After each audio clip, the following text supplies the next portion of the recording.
dhacdadani waxay igu dhacday xilli aan aniga iyo xaaskayga wada daawanaynay filim cabsi ah. waxay ku dhahday habeenkaas maxaad iiga cabsinaysaa oo aad filimtan ii daawsinaysaa? waxaana ku dhahay waxaa tahay gabar adag ee iska daawo. waxay dhahday maya ma raba iiga dhaaf. waana ku qasbay wayna iska daawatay. xilligaas xaalku wuxuu u socday si caadi ah ilaa la gaaray qaybta filimka ugu darnayd. waxaan fiirinayaa xilligaas wejigeeda waxaana ka dareemay cabsi aad u daran, balse waxay wax walba isbedeleen markii aan arkay iyadii oo filimka ku raaxaysanayso kaleeto, degan bilaabuuq, sidoo kaleetana shib dhacday, xubnaheeda jirkana aan ba isdhaqaajinayn. filimkii ayaa dhammaaday, waxaana dareemay hurdo iyo caajis. waxaana ku dhahay maxaan hurdaya iyo heeso, waxaan rabaa inaan seexdo. maysan ila hadlin, shib ayayna iga dhacday. waan yaabay wax ka khaldan gabadha. waxayna daawanaysay filimkii oo dhammaaday.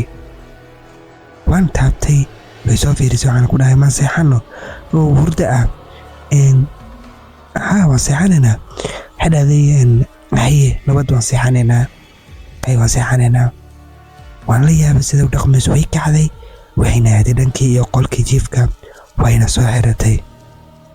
waan yaabay, waxaana dareemay wax khaldan yihiin.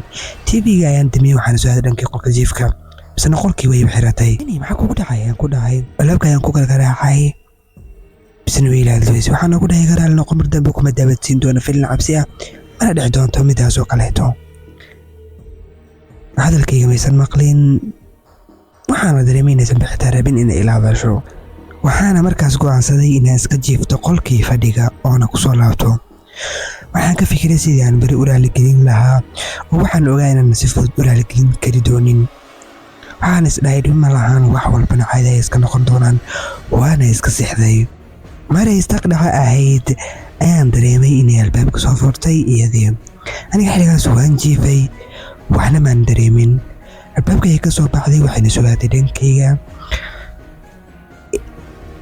waxayna ahayd mid degan ilaa aan dareemay inuu qofkii kor taagan yahay. haddii aan indhaha kala qaaday misena cidna ma joogto. waan soo fadhiistay, waxaana arkay albaabkii qolka jiifka oo furan. qolka wuxuu ahaa mid mugdi ah, waxna maanan arkaynin. hal mar ayaana waxaan arkay iyadoo dhulka jiifta bisan igu soo booday. waan naxay, dhulka ayaana fadhiistay. maxaa kaa khaldan jeeni caawa? muwaalataadii? waxay u dhahday haddama cabsatayna adiga. waxay u soo fiirinaysay weji laga cabsado, mana aysan ahayn jeenidii aan aqaanay. way iga sii jeesatay, waayna iska baxday, waxayna iskaga laabatay qolkeedii. waxay igu tiri haddii aad rabti inaad seexato soo seexo, haddii kalena aday ku taalaa. waan yaabay wax ka khaldan gabadhii. way iska xarootay qolkeedii ayaana iska gesay. aniga albaabka ayaan fiirinayay, waxaan arkay iyadoo albaabkii ka soo fiirinayso. waxaan aad oola yaabay sida ay u dhaqmayso. waxaad moodaa in filimkii ay soo gorisay. habeenkii intiisii dambe oo idil waxaan ku dhammaystay fikir iyo walwal. subaxdii markii la gaaray ayaan waxaan ku soo warhelay dab iyo alarmiga oo qaylinayo.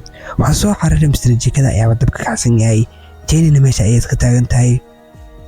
jeeni maxaa kaa khaldan? adi muwaalatay? waa ku qayliyey. waana soo cararay, markiiba waxaan dimiyey dabkii. waxaana soo qaatay baalkii lagu diminayay, waana dimiyey dhammaan dabka. waxay ahayd iyada mid aanan wax muhiimad ah iyo wax danayn ah midnaba aanan siinaynin dabkaas guriga ka dhex kacay. waxayna biyo iskaga shugaysay jikinka. xanaaqayga ayaa kontrol waayay, waana ku qayliyey. waxaana ku dhahay war aadi naga raali noqon, filin cabsi la daawato maxaasaan iskugu bedeshaan, maxaa iskaga dhigdhiga? isbedelkan haddaba nama anfacay ogow. waxay u dhahday wariyaa booqayga dhaafniyaho. aniga waana la yaabay sida ay u dhaqmayso. jini maxaa kaa khaldan ayaan ku dhahay. waxay u dhahday fiiri, ani buuq ma rabo, qayladana ma rabo, iiga aamus. way igu qosashay. waxay u dhahday inaan soo qoysta ayaan rabaa. ma soo qoysanaysaa adigana?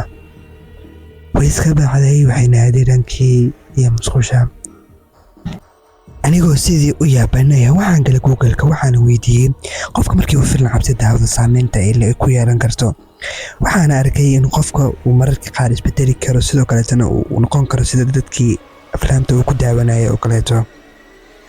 habeenkii xigtay anigoo sidii u cabsanayo sidiina u yaaban isna le maxaa dhici doono fiirinayana albaabkii cabsida amaba qolkii jiifka albaabkiisa ayaan hal mar iska dhacay oo hurdaya bila tagtay maray ku beegneed saaqa dhexe ayaan waxaan ku warhelay hal mar qosolka dhex yeeraya qolkii aad ayaan u cabsaday oo qosolkaas aad ayuu aniga iga cabsiyey waxaana markii la soo booday bid aan meesha ku qarsaday aniga xaaskayga waan jeclaa balse xaaladdan waxay ahayd xaalad aad aniga iga cabsiisay